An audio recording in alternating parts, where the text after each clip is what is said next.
बिस्मिल्लाहिर्रहमानिर्रहीम। आज का सेकंड लेक्चर है जनरेशंस ऑफ कंप्यूटर। पहले तो आपको ये मालूम होना चाहिए कि जनरेशंस ऑफ कंप्यूटर होता क्या है। हमारे पास जब डेवलपमेंट हुई थी इलेक्ट्रॉनिक कंप्यूटर की, तो उसको टोटल 5 जनरेशंस में डिवाइड किया गया था। ठीक है, generations depending upon the technologies. Her generation अपने एक टेक्नोलॉजी पर डिपेंड करती है और हर जनरेशन में एक अलग करेक्टरिस्टिक है, टेक्नोलॉजीज है जो कि जिनका बेस क्या है कि वो अपने स्टूडेंट को या यूज़र को पावर प्रोवाइड करती है, मोर एफिशिएंट होता है, यूज़र फ्रेंडली होता है और ये बहुत रिलायबल होता है। अभी मैं आपको 5 जनरेशन्स के बारे में बताऊंगी। जो 5 जनरेशन्स हैं उनमें हर टेक्नोलॉजी चेंज है, हर जनरेशन में अपनी टेक्नोलॉजीज चेंज है। फर्स्ट जनरेशन पर आ जाते हैं। First generation of computer. उस फर्स्ट जनरेशन ऑफ कंप्यूटर में फर्स्ट ऑफ ऑल ये बहुत इंपॉर्टेंट है कि आपको टाइम पीरियड का आइडिया होना चाहिए। 1942 से 1959 तक इसका जनरेशन का टाइम पीरियड था, जिसमें हमारे पास ये फर्स्ट जनरेशन क्रिएट की गई थी।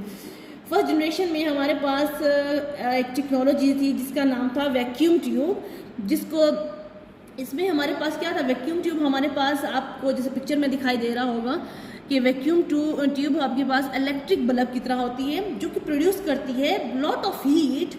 और जब अगर वो लॉट ऑफ हीट प्रोवाइड करती है तो उसके लिए हमारे पास एक्स्ट्रा कूलिंग की ज़रूरत होनी चाहिए।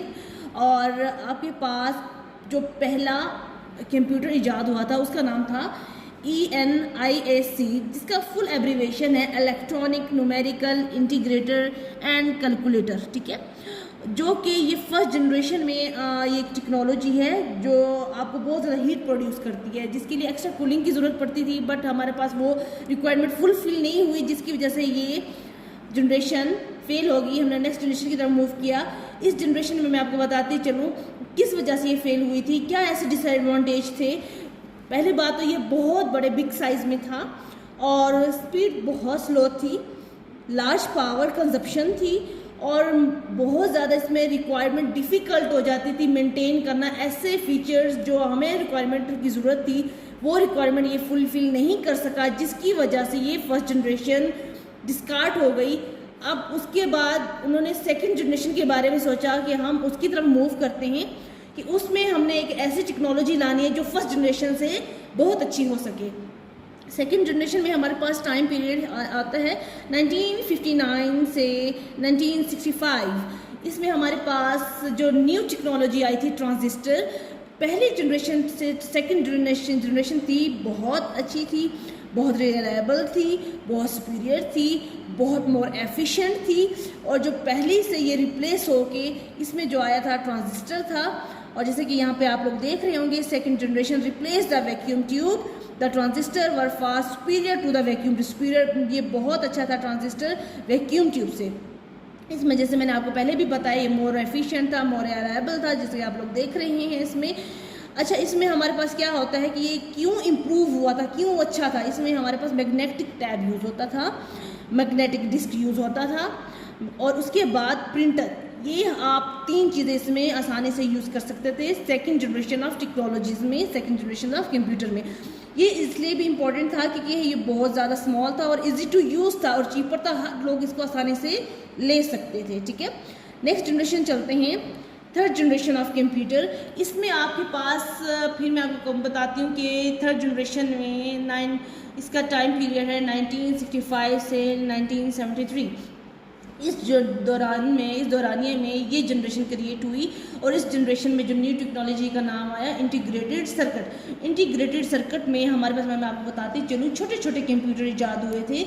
जैसे कि आप लोगों ने पहले ज़माने में देखा होगा, आप लोगों के किसी के घर पर अभी भी मौजूद होंगे ब्लैक एंड वाइट टीवी, छोटे छोटे टीवी थे। इसी तरीके से छोटे छोटे कंप्यूटर्स बने जो आपस में इंटरकनेक्टेड थे।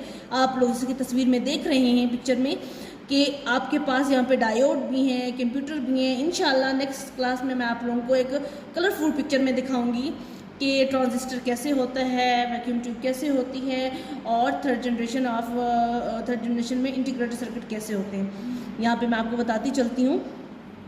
इस ICS को स्मॉल चिप भी कहते हैं या सिर्फ सिंपल चिप भी कहा जाता है।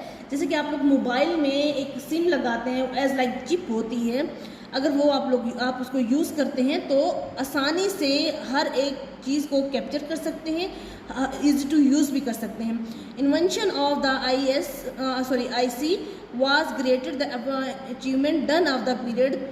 इस थर्ड जनरेशन में बहुत ज़्यादा अच्छी अचीवमेंट थी कि इंटीग्रेटेड सर्किट आया, जिसकी वजह से हमारी टेक्नोलॉजी इम्प्रूव हुई और हमारे कंप्यूटर को ये चांस मिला कि हम लोग आसानी से काम कर सकते हैं। वरना पहले ज़माने में या पहली जनरेशन में आसानी से काम नहीं हो पाता था, जो हमारी रिक्वायरमेंट फुलफिल नहीं होती थी। मगर थर्ड जनरेशन ने हमारी रिक्वायरमेंट ऑलमोस्ट तो कंप्लीट तो नहीं, ऑलमोस्ट हमारी रिक्वायरमेंट फुलफिल की है।